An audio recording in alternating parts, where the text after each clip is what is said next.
আজ আমি বানাবো মুসুরির ডালের বাটি চচ্চড়ি। তাহলে রেসিপিটা শুরু করি। আমি 1 কাপ মুসুরির ডাল খুব ভালোভাবে ধুয়ে নিয়েছি। একটা বাটির মধ্যে আমি দিয়ে দিলাম।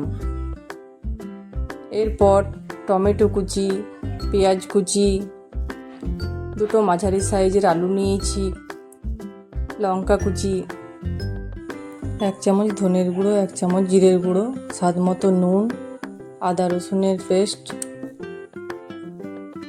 হলুদ গুঁড়ো, 1 চামচ সর্ষের তেল দিয়ে খুব ভালোভাবে মিশিয়ে এইভাবে মেখে নেব। মাখা হয়ে গেলে আমি এবার জল দিয়ে দেব।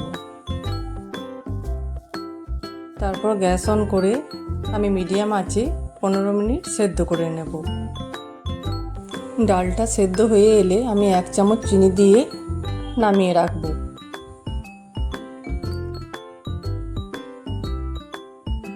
তারপর একটা কড়াই বসিয়ে দেব।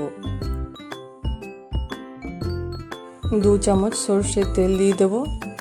তারপর একটা শুকনো লঙ্কা ও জিরে ও 4 থেকে 5 কোয়া আমি রসুন কুচি করে নিয়েছিলাম, ওইটা দিয়ে দেব। তারপর খুব ভালোভাবে ভেজে নেব। ভাজা হয়ে গেলে আমি ওই ডালের মধ্যে দিয়ে দেব। ব্যাস রেডি হয়ে গেল আমার মুসুরি ডালের বাটি চচ্চড়ি।